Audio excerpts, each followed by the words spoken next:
Hi everyone, and recently I've been receiving quite a few questions, so I thought I'll answer it at one go in this video. So these are the questions that I'll be trying to answer.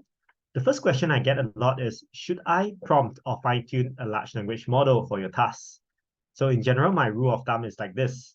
You should probably try to prompt the large language model first, because prompt engineering is a very powerful way to get the model to do very flexible stuff. You can use zero-shot prompting, just giving the description of your task. Few-shot prompting, give it more examples.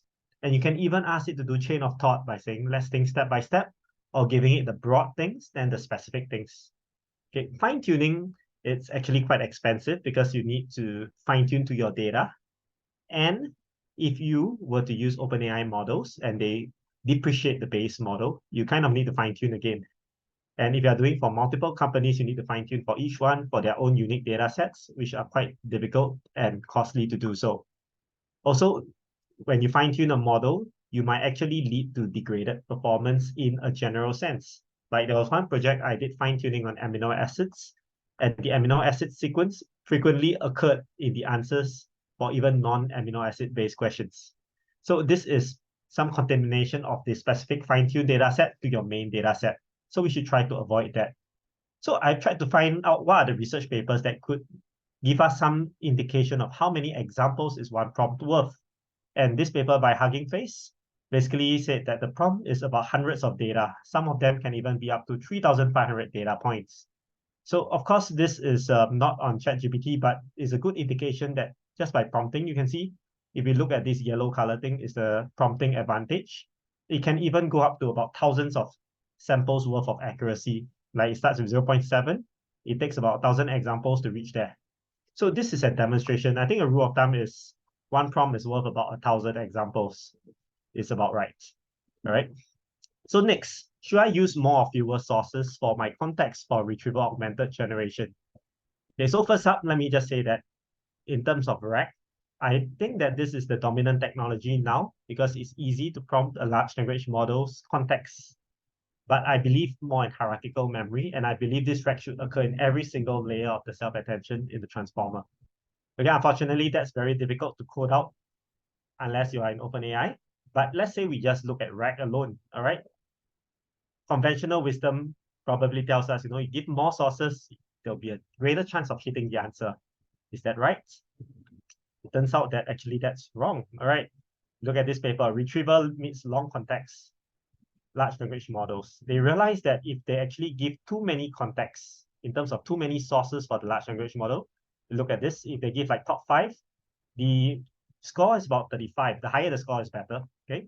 So if we give more, it actually drops, like top 10 or top 20 drops as well, like top 20 here drops as well. So about 5 or 10 sources is about the right number. Any more, you will lose some form of accuracy of your answer. And this is not surprising because large language models do pattern matching. If you give it too many things to match at the beginning, what will happen is that the chance of it matching to an irrelevant context is higher. And so you can see things like this happening. Give too much, it performs worse.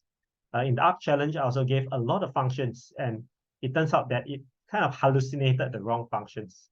So if you can, for your use case, try to give a more constrained view in your context, and then you will be able to get better results.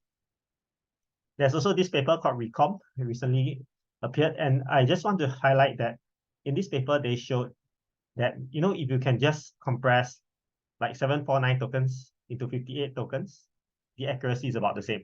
All right. So what this means, we are giving too much information in our context that is irrelevant to the question. So if we can cut down a lot more, right, give it only the essential details. Okay, we can use very specialized techniques of retrieval, like retrieval over a knowledge graph and so on. We may be able to improve performance. All right. So what's the last question? Okay, the last question is, should I focus my efforts on prompting techniques? All right, so this is because recently DeepMind released a few papers. Let me just tell you the papers. One is large language models are optimizers. So basically, they ask the large language model to come up with a meta prompt that can give a better performance like over math tasks and so on. So the way they do it is like they give certain text and the score on the corpus and so on, and ask the large language model to optimize the score. Okay, firstly, large language models don't optimize very well. They pattern match, but they cannot continuously improve. So there are some limitations of this technique. And I believe that the prompts that come up that work well could be the result of multiple sampling. All right. I mean, that works. But the thing is, I mean, one thing that I found quite hilarious is that in this paper, they said that you can just take a deep breath and you can improve performance by about 8 percentage points on the math data set. Right. So this is quite interesting. Okay, but I do not believe that meta prompting is kind of the way to focus on. All right. I mean, there's also another paper that they did, prompt breeder, that used some form of mutation. You mutate the prompts, make it better. They improve on performance of the prompter paper that we saw earlier. Okay. However, I still feel that these few papers are trying to target the prompting problem, which can perhaps bring us closer to the true limit of LLM generation. However, LLMs are kind of not the best yet because they are not very good for stuff like consistent rule following, math calculations, and so on. You probably, in order to exceed this barrier, you need to go and interface with other things like tools, like calculator tools and so on, so that you can bring in external knowledge into your system. So some system would be something like what I presented on the ARC challenge, like you have a system that kind of transforms it into certain views where you can do pattern matching, like grid, object, or pixel. Okay. And then you also need to have some form of like functions or tools that you can call in order to execute things in a more abstract space that's more relevant for your problem.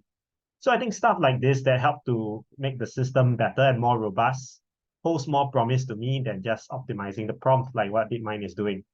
Okay, there's only so much you can get from prompt engineering. So yeah, this is all that I have for today. Do let me know if you'd like me to cover more interesting questions that I can help you answer. So I'm just trying out this new format because it's much shorter and easier to produce than the full-length video. Right, do drop me any questions at the bottom at the comments as well if you'd like me to cover more questions in the future. And that's it. Signing out.